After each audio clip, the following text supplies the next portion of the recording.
Most people imagine the United States as a nation built on open landscapes, towering skylines, and endless highways.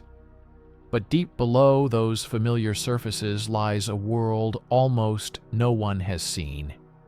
A network of reinforced chambers, sealed corridors, and hardened facilities built not for power, but for survival. It's a world designed for moments when the unthinkable happens.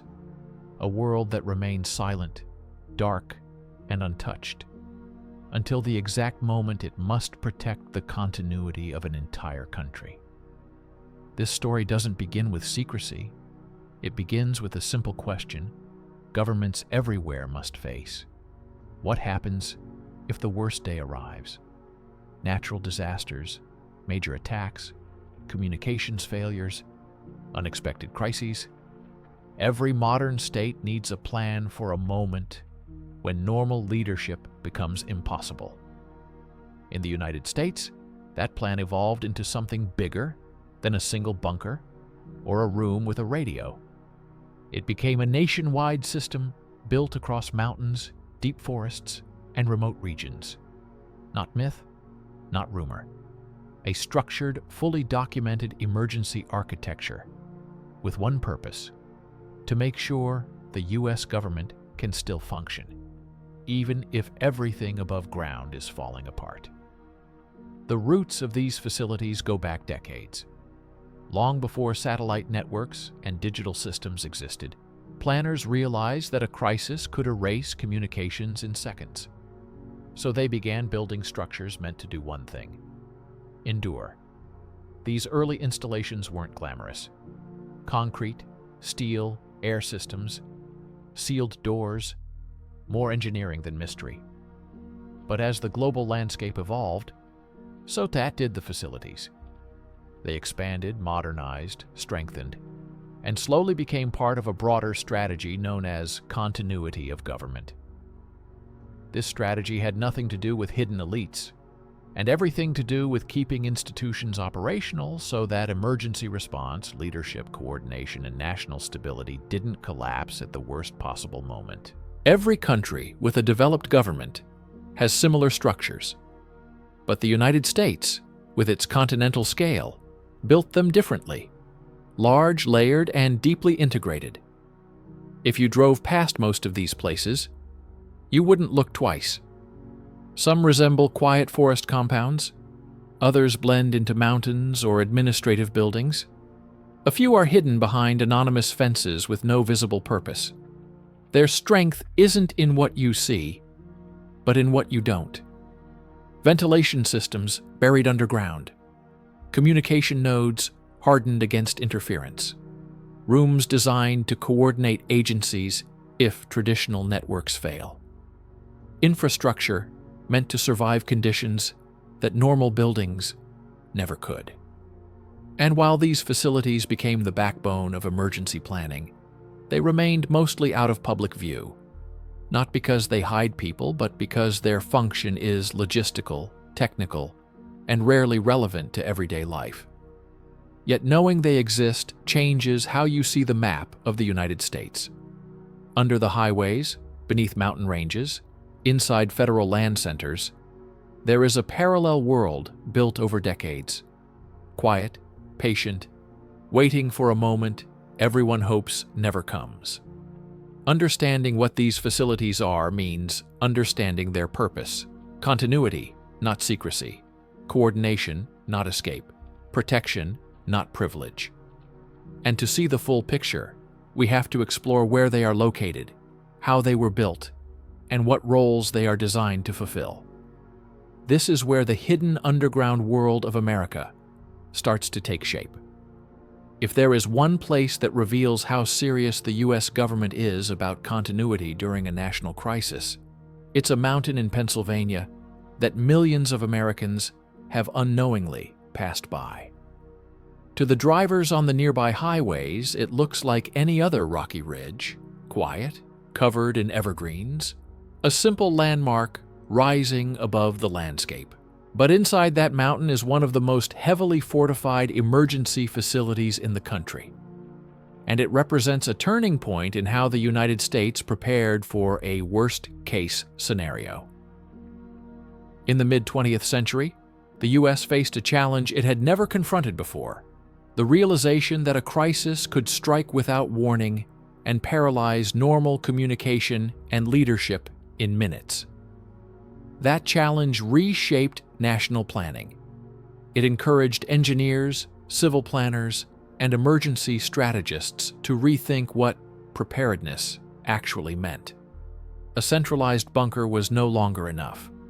The country needed distributed, reinforced, interconnected facilities, capable of functioning independently and supporting different branches of the federal government. This shift led to the development of multiple hardened sites, each with a role, each with layers of protection, each built to keep essential operations running when the surface world could not. The mountain in Pennsylvania became one of the most iconic examples because of its engineering scale and strategic purpose. Walking inside such a facility, for those few who have, would feel less like stepping into a secret bunker and more like entering a self-contained emergency city. Everything inside is designed around continuity: secure communications, uninterrupted power, filtered air systems, protected operations rooms, independent logistics capacity, the ability to function even if the outside world is disrupted. It's not built for luxury, it's built for endurance.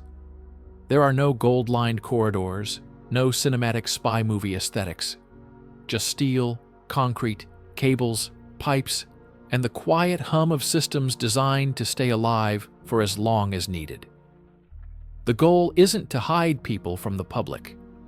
The goal is to prevent the collapse of the institutions that coordinate emergency response and maintain national stability. Facilities like this are designed to operate even if power grids fail, communications networks collapse, transportation routes shut down, weather events disrupt entire regions, cyber attacks cripple digital infrastructure.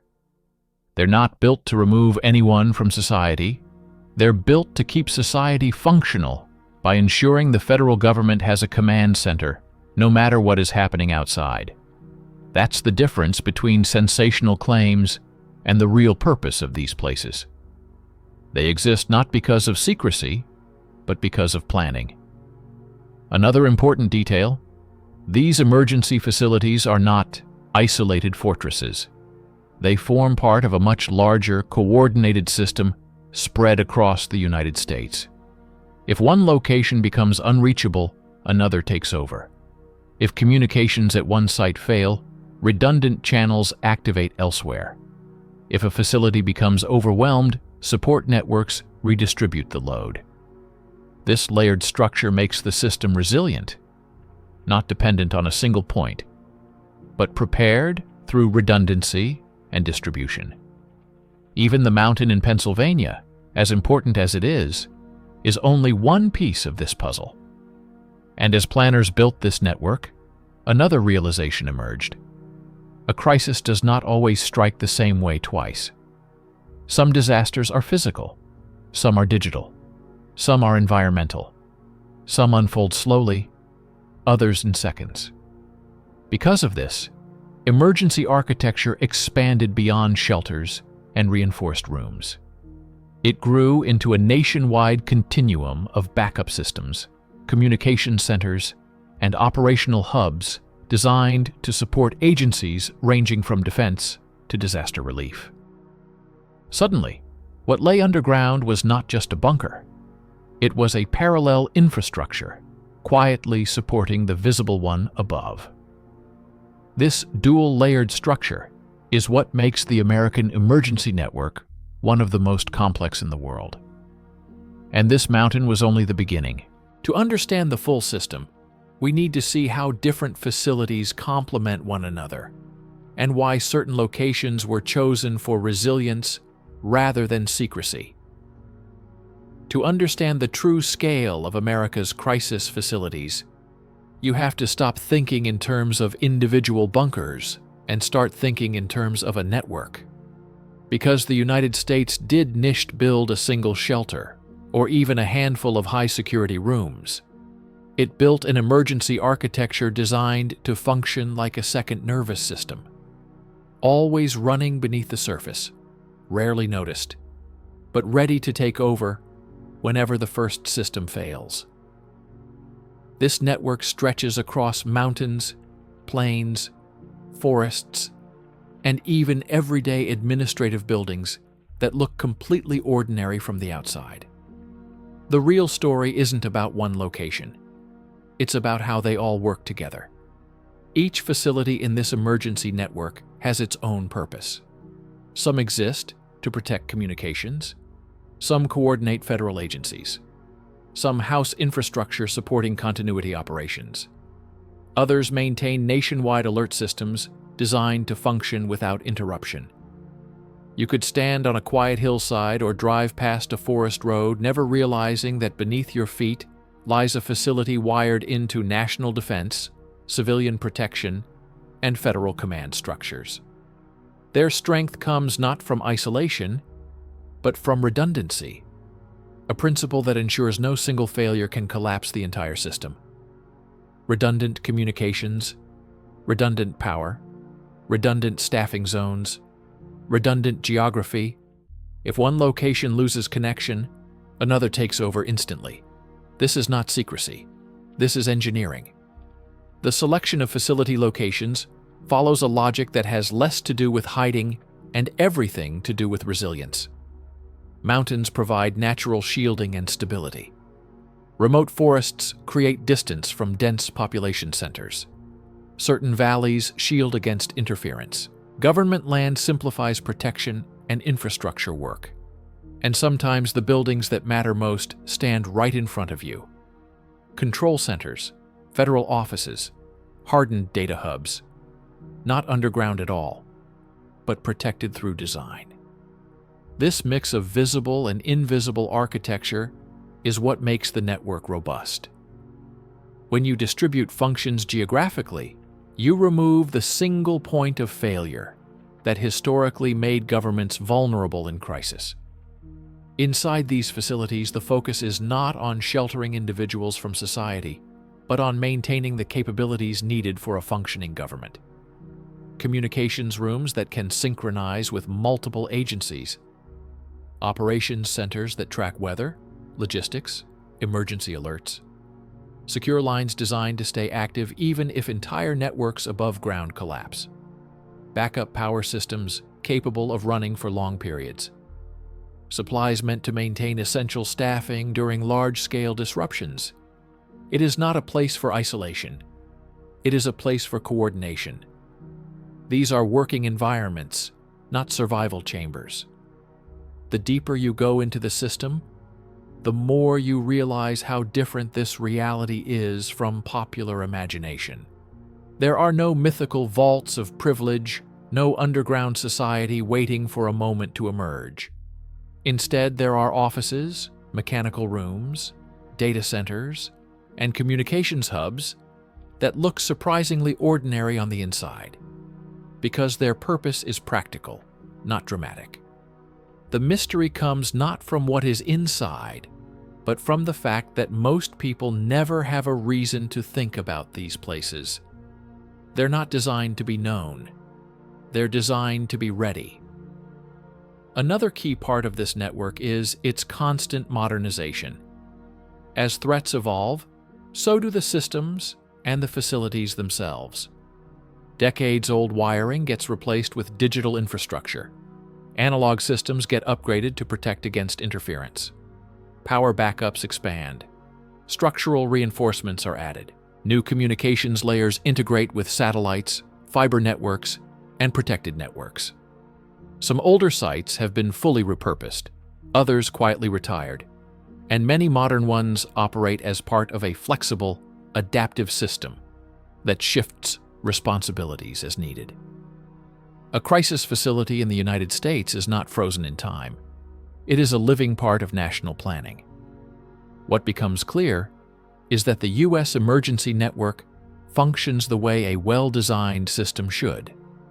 quietly, discreetly, but constantly. And the more you see how this architecture fits together, the more obvious it becomes that the true story of America's crisis bunkers is not about hiding.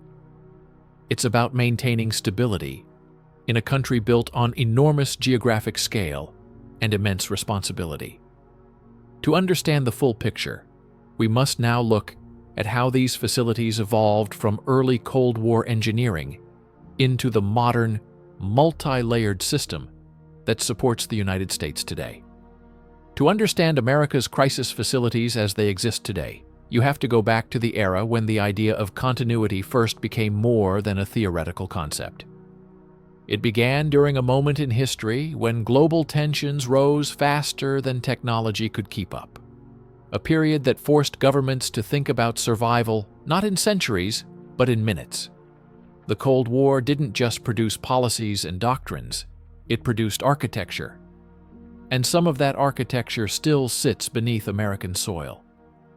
The early facilities were built with one priority: survival under extreme conditions. This meant thick concrete shells, hardened communication cables, steel blast doors, air filtration systems, and large generator rooms capable of running independently for extended periods. These early bunkers weren't designed for comfort.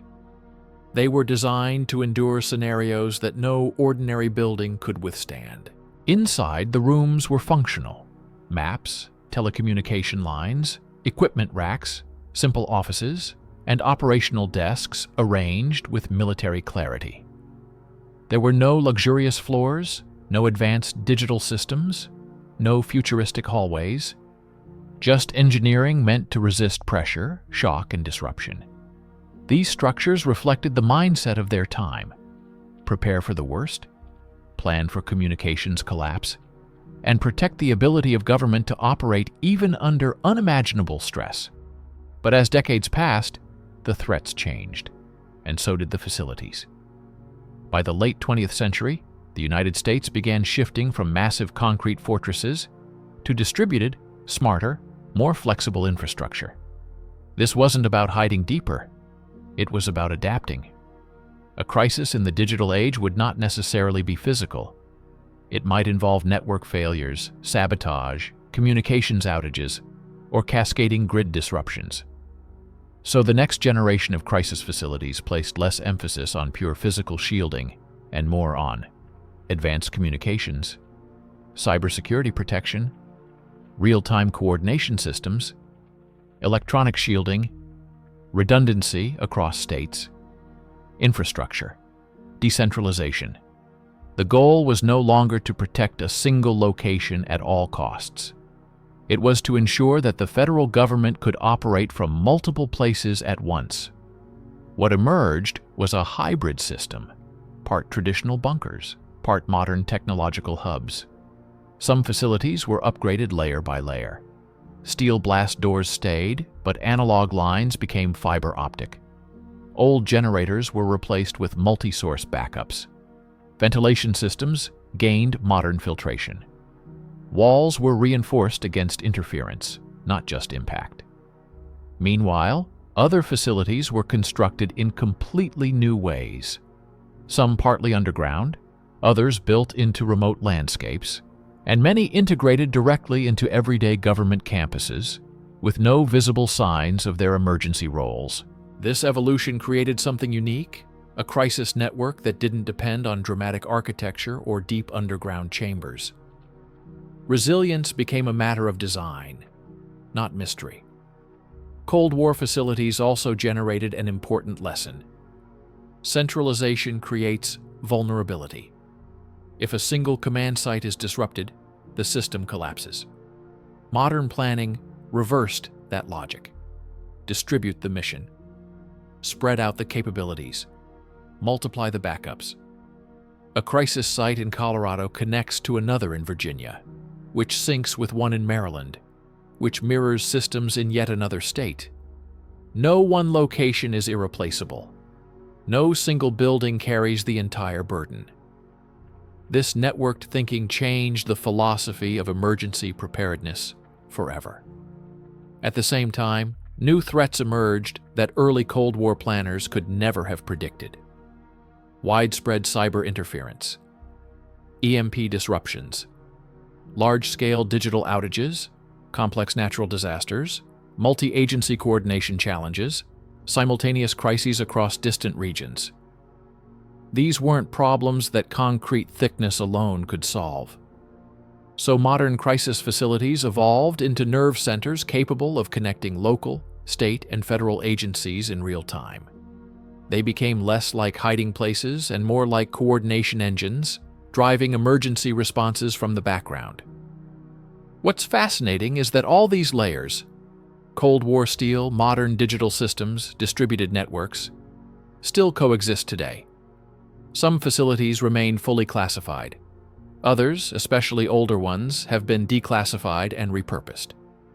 Many operate quietly in hybrid form, acting as bridges between old methods and new technology. The result is a system that didn't appear overnight, but grew, adapted, and rebuilt itself through every era of American history. What lies beneath the United States today is not a single bunker, but a living timeline of national preparedness.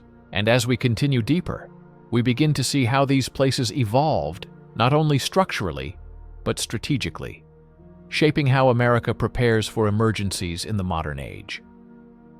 When people imagine an American crisis bunker, they picture endless tunnels, armored doors, and long corridors carved deep into the earth. And while some older facilities still look like that, the modern reality is far more sophisticated, and in many ways, far more ordinary. Today's crisis centers are not built around survival alone. They are built around coordination. They serve as nerve centers, places where federal agencies can operate, exchange information, and maintain national stability even if normal systems fail. Instead of dramatic underground fortresses, you find workspaces filled with screens, communications arrays, secure lines, data integration hubs, and rooms where federal and state agencies work side by side during emergencies. This is the heart of the modern network, not hiding, but functioning. Every crisis facility, whether underground or not, focuses on one thing above all: continuity of operations. This means keeping essential government tasks running regardless of the situation outside. Inside such centers, you'll find teams responsible for emergency communication, federal coordination, logistics and resource tracking, data security, public alert systems, monitoring of infrastructure networks, interagency planning. These aren't cinematic command rooms with giant blinking maps. They're streamlined, organized, and surprisingly calm. The goal is not drama. The goal is reliability. Even during major national events, the atmosphere inside remains structured. A constant reminder that these spaces exist to reduce chaos, not reflect it. One of the most important aspects of these crisis centers is their ability to operate independently. Power grids can collapse. They have backups. Networks can fail.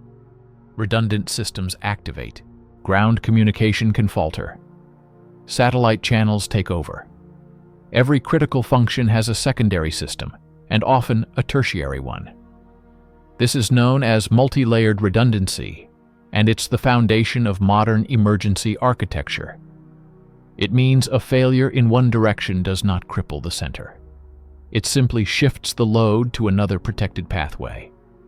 This principle turns these facilities into some of the most resilient workspaces in the entire nation. Another defining feature is their ability to integrate multiple agencies at once. A crisis rarely affects only one sector. It might disrupt transportation, communication, energy grids, public safety, and federal operations simultaneously. Modern crisis facilities are therefore built as hubs where representatives from different agencies can work in the same physical or virtual space, Transportation officials coordinate with energy specialists. Cyber analysts share information with emergency managers. Federal departments synchronize with state and local authorities. This cooperation reduces delays and prevents the fragmentation that once created problems during large national emergencies. The architecture of these centers, large open rooms, shared screens, integrated data streams, reflects the need for fast, accurate collaboration. These centers also rely heavily on updated communication technologies. They operate with secure fiber networks, satellite uplinks, protected radio channels, digital encryption systems, emergency broadcast capabilities, cross-agency data platforms. All are designed to stay online even under severe disruption. In older eras, the fear was losing the ability to physically coordinate. In the modern era, the priority is protecting digital and communications continuity. A crisis today may target infrastructure not with force, but with interference. This is why the centers are built less like bunkers and more like hardened data ecosystems.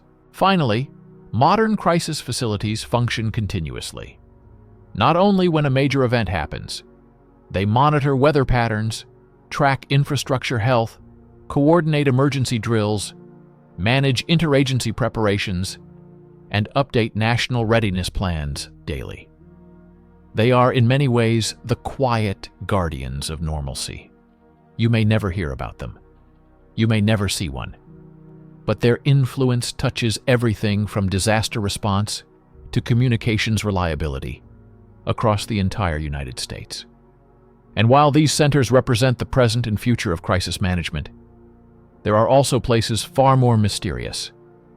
Facilities built decades ago, with layers of history and purpose that evolved over time. Understanding those places requires stepping back into locations that once defined America's emergency strategy and still play a major role today. Long before modern crisis centers filled with screens and digital networks existed, America built structures designed for a different era, an era defined by heavy steel doors, reinforced tunnels, and emergency planning based on a world where danger came from the sky, not from networks or data exchanges. These places were the backbone of survival thinking for decades. And even if their original mission has changed, their presence still shapes how the United States prepares for emergencies today. Some of these facilities have been declassified, some repurposed, and others remain operational in ways that blend old engineering with modern upgrades. Looking at them is like opening a chapter from a previous generation's idea of preparedness. They may not be the glamorous, hidden vaults people imagine when they hear the word bunker, but they are among the most important buildings America ever constructed for crisis continuity. One of the most striking features of these old sites is their scale. Cold War planners didn't think small. They built deep, wide, and heavy. Entire complexes were carved into mountains, equipped with mechanical floors, communications rooms, and enough supplies to support personnel through extended disruptions. What you find inside such facilities is not a secret underground city, but a hardened workplace, a labyrinth of corridors and steel-lined rooms filled with infrastructure designed to survive pressures that ordinary structures never could. Massive generators, air filtration tunnels, water treatment chambers, reinforced communication shafts, thick blast doors that close with a slow, steady movement. This was engineering built for endurance. Yet what makes these older complexes so fascinating is not just their physical design, but how they evolved over time. When threats changed, many of these sites were re-equipped, modernized, and connected to newer systems. Analog telephones were replaced by secure digital networks. Old radio arrays became part of resilient communication stacks. Rooms once filled with paper maps now house servers and protected fiber links. Instead of becoming obsolete, These places were transformed, not into symbols of a forgotten era, but into hybrid infrastructure where old strength meets modern necessity. This blending of eras makes these facilities uniquely resilient. They're not dependent on a single technology. They can operate with digital tools, but also fall back on legacy systems designed to remain functional under extreme conditions. Resilience through age, that is their quiet secret. Another detail often overlooked is how these facilities shaped national planning culture.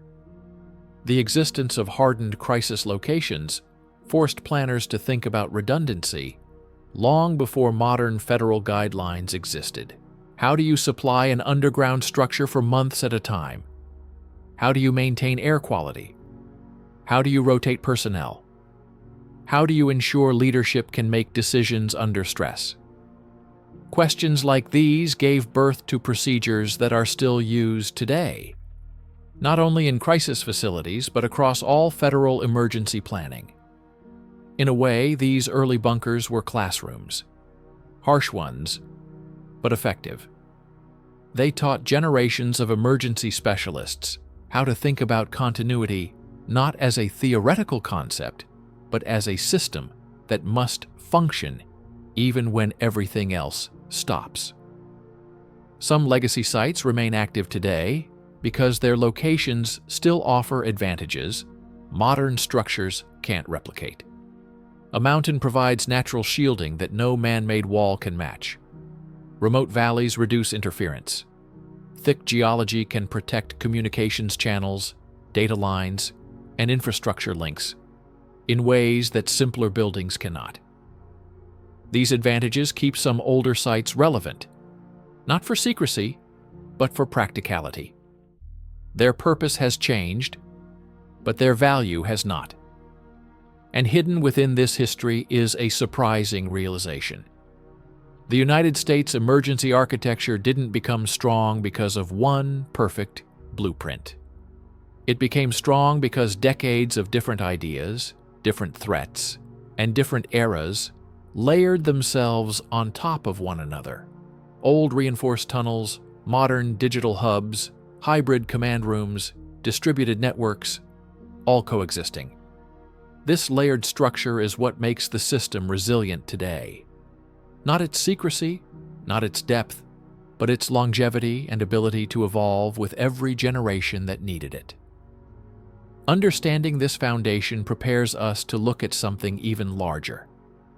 How the United States integrates these diverse elements into a nationwide, cooperative, emergency strategy that reaches from mountains to coastal data centers and everything in between.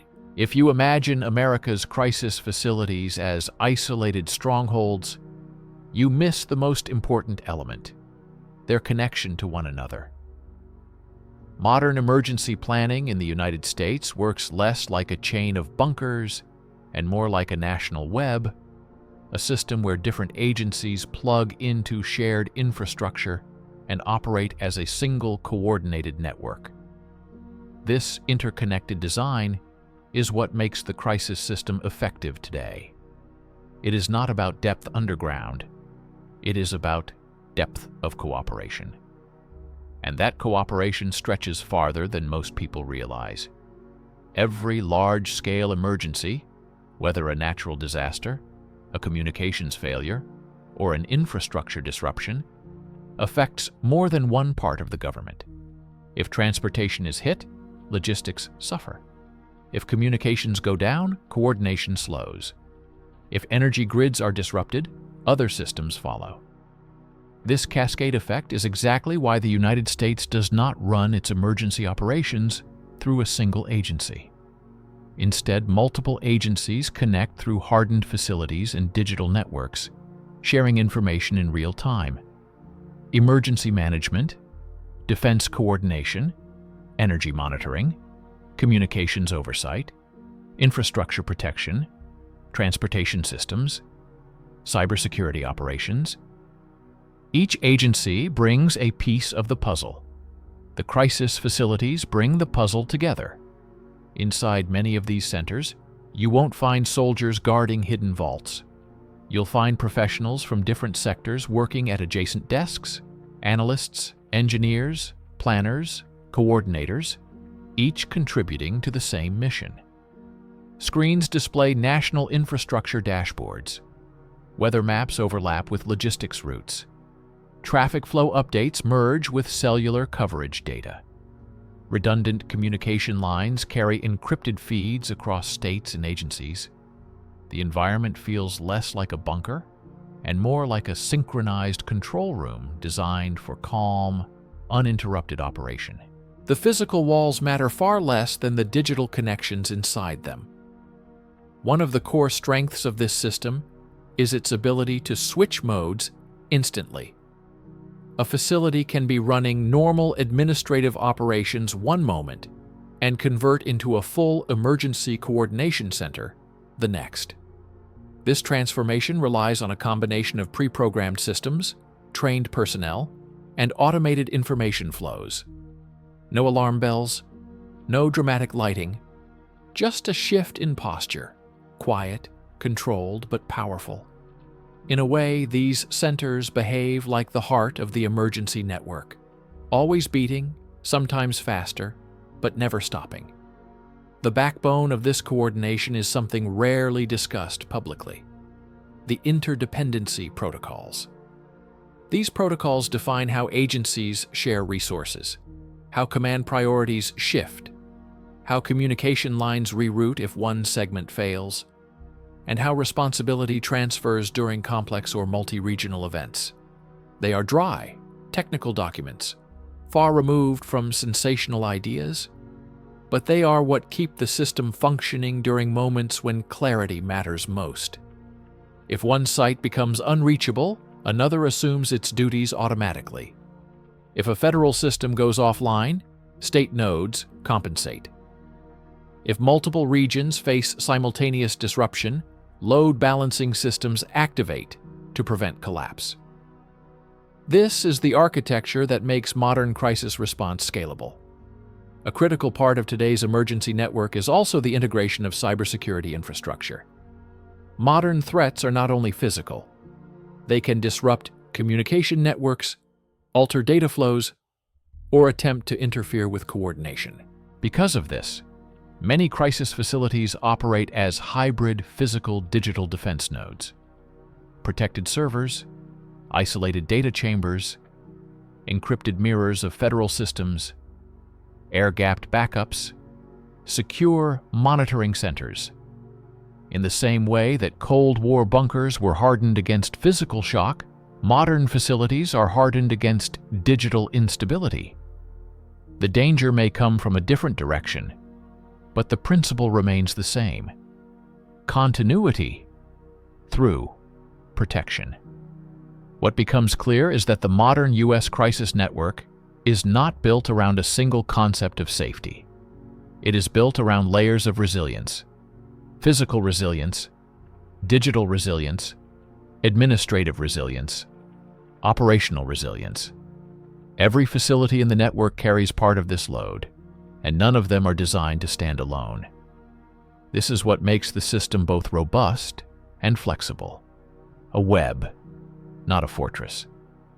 And to see how deeply this web reaches, we now have to examine how modern infrastructure, data systems, and essential government functions feed into these facilities every day, not just during disasters. From the outside, America's emergency facilities look like structures built only for rare and extreme events: storms, major disruptions, or nationwide emergencies. But inside the system, a different picture emerges. These facilities are not just waiting for a crisis.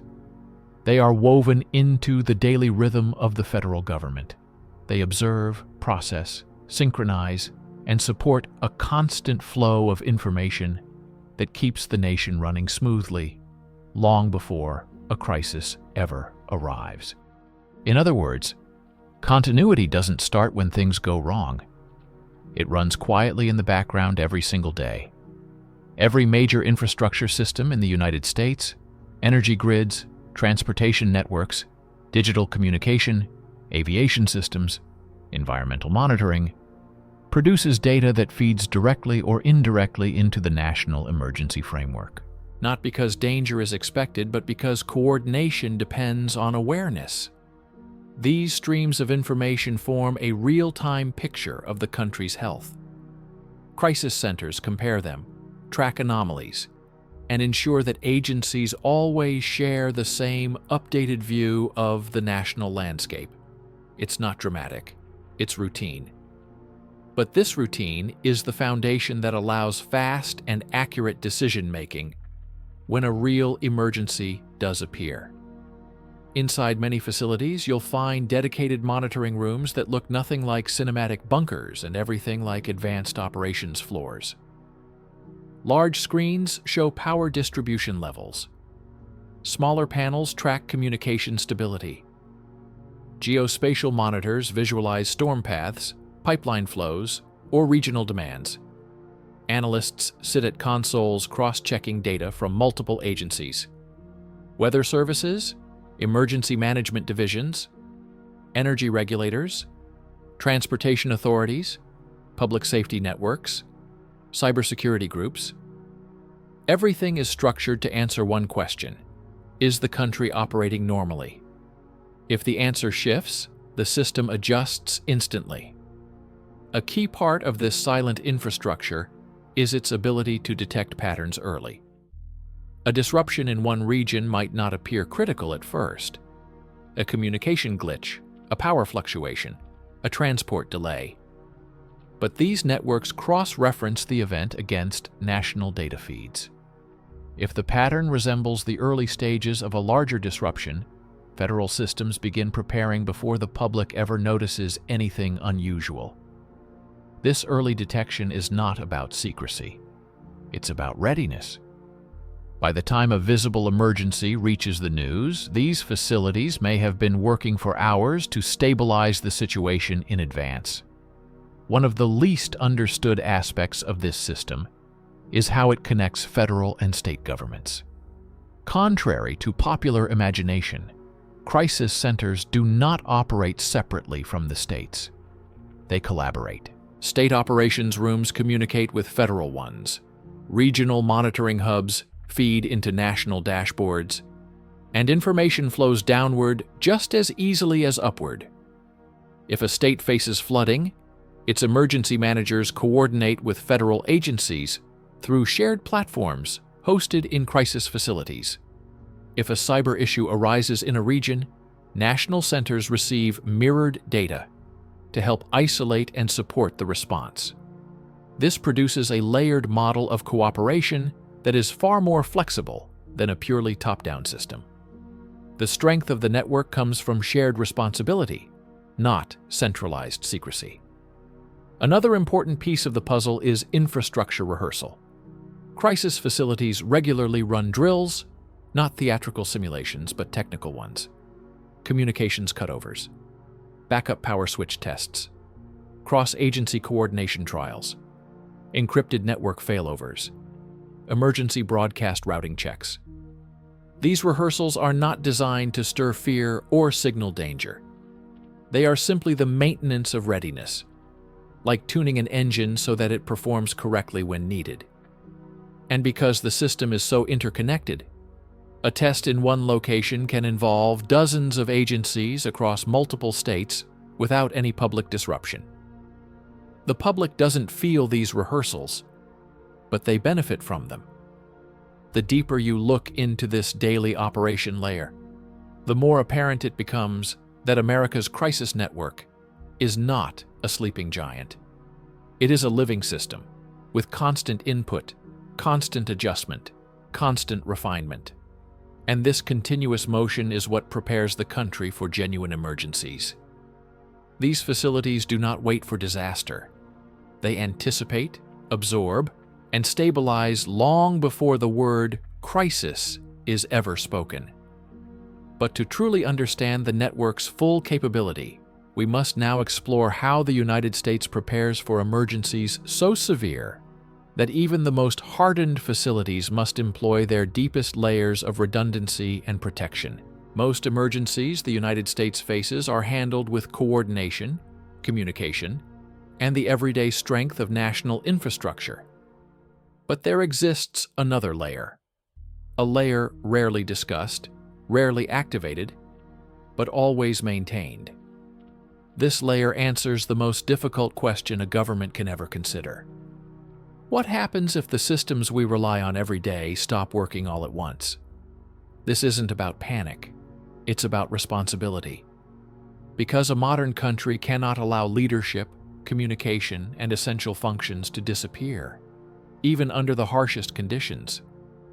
And so, quietly, through decades of planning and revision, the United States built capabilities designed not for normal crises, but for the worst-case scenarios. Events so disruptive that continuity must be preserved under extraordinary pressure. At this level, the facilities and systems involved look very different from everyday emergency centers. They are hardened, distributed, deeply redundant, and designed for situations when the surface world becomes unpredictable. These places do not wait for instruction. They activate based on triggers, communication breakdowns, infrastructure instability, national-level alerts, or cascading failures that require immediate continuity measures. Inside them, roles shift, teams stabilize core communication, specialized personnel maintain operational channels, systems isolate themselves from wider network vulnerabilities. The idea is simple. The government must stay operational even when traditional infrastructure cannot. The most critical component of this deepest layer is not the structure itself, but the distributed command model. Instead of a single leadership node, modern continuity planning relies on parallel, geographically separated centers that can each maintain essential functions. If one region becomes temporarily unreachable, another assumes its responsibilities without interruption. This reflects a hard-learned lesson. Centralization creates fragility. Distribution creates resilience. Every essential federal function has multiple protected homes, some visible, others embedded deep in the continuity network. A key factor in this model is multi-path communication. If one channel goes down, another takes over. Fiber lines, satellite links, radio-based systems, isolated backups. Each exists because no single technology can be trusted during a worst-case event.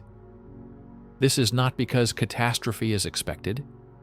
It's because continuity requires never relying on only one path. For example, a facility may simultaneously use a satellite uplink, a protected terrestrial network, and a radio fallback to maintain uninterrupted internal communication. Even losing two channels would not silence the third. This is redundancy not as convenience, but as doctrine. Another layer involves power independence. Crisis facilities at this depth are built to operate even when outside grids fail entirely. Multiple generators, fuel reserves, battery arrays, and alternative energy connections ensure steady operation for extended periods. Power is not a luxury in these places. It is the bloodstream. The lighting, the ventilation, the communications equipment, the data systems, all depend on uninterrupted energy. So redundancy here is not a backup plan. It is the primary plan. One of the most interesting aspects of worst-case continuity design is the concept of functional modularity. Instead of assuming every part of government must move together, the system focuses on preserving core functional blocks: communication, coordination, essential leadership, emergency management, infrastructure monitoring, national-level response capability. Everything else can be paused. These functions cannot. This modular approach allows crisis facilities to operate even under reduced conditions without losing the capabilities that stabilize the country. What surprises many is that these deep continuity protocols are not activated only in disasters. They are exercised routinely, quietly, with no public announcements, through drills, software tests, and procedural rehearsals. Staff rotate through simulations designed to test reaction times, technical transitions, and backup routes. These rehearsals do not mean danger. They mean readiness. A continuity system is only as strong as its ability to activate predictably under pressure, and reliability can only be built through practice. As complex as all this seems, the underlying principle is simple. Stability must survive the unexpected. Whether the issue is natural, technological, or structural, the country's leadership, communication channels, and emergency coordination must remain intact. That is the purpose of the deepest layer of America's crisis network. Not secrecy, not exclusivity, not hidden agendas. Just the responsibility to preserve the ability to govern under any condition. But to see the full scope of how this system affects the country, we need to understand one more element: how all these layers, old and new, translate into real-world readiness in moments when the nation is tested. For decades, the idea of what lies beneath has captured the public imagination. People picture secret chambers, elite shelters, shadowy escape plans, and dramatic underground worlds cut off from everyday life. But when you follow the real architecture, the real history, and the real purpose of America's crisis facilities, you arrive at a completely different conclusion. These places were never designed to remove the nation from danger. They were designed to keep it functioning when danger makes everything else unstable. They are not symbols of isolation. They are symbols of responsibility. And their existence reveals a fundamental truth about how a modern country survives the unexpected. What lies under America is not a hidden hierarchy or a dramatic emergency refuge. It is a continuity ecosystem, a layered structure built to ensure that critical operations continue when the world above becomes uncertain. Some of these layers are old, forged in a time when threats were physical. Others are modern, built to handle digital disruption and interconnected global systems. And many lie somewhere in between, upgraded again and again to stay relevant long after their construction. This mixture of eras, technologies, and philosophies is what makes the system stronger than any single bunker ever could be. The biggest surprise is how integrated the system is with daily life. A weather alert sent to a phone, a national broadcast tone, a power grid adjustment during a storm, a routing update in emergency services, a shift in cyber monitoring, a federal coordination call during regional instability. All of these everyday signals pass through networks and protocols supported by the same continuity infrastructure that would activate in a true crisis. The system doesn't sleep. It operates continuously, quietly reinforcing the country from the background. Even on calm days when nothing seems unusual, especially on those days. There is a powerful irony hidden in all of this. The more people imagine dramatic explanations, the less they see the real sophistication of what has been built. The truth is not cinematic, it is logistical, not hidden, but engineered, not mysterious, but methodical. Every reinforced tunnel, every upgraded operations room, every protected data pathway, every redundant communication line exists for one purpose: to prevent a national crisis from turning into a national collapse. The facilities are tools, not shelters for privilege, not vaults for elites, not secret cities. Just tools built to ensure that the machinery of government keeps turning, so that the systems people rely on do not fall apart when they're needed most. What remains after tracing the entire network is a picture far more grounded than myth, and far more impressive. A picture of a country that invested decades into resilience instead of fear, planning instead of speculation, coordination instead of chaos. A picture of engineers, planners, analysts, and emergency specialists whose work remains unseen but whose influence is felt everywhere. A picture of a system that blends old steel with modern signals, mountain corridors with digital command centers, and deep continuity with everyday readiness. In the end, the truth beneath America is not a hidden world. It is a prepared one, a quiet, consistent assurance that even in the most difficult moments, the foundations of national stability will continue to operate. And that, far more than any legend or rumor, is what keeps the country steady when uncertainty arrives.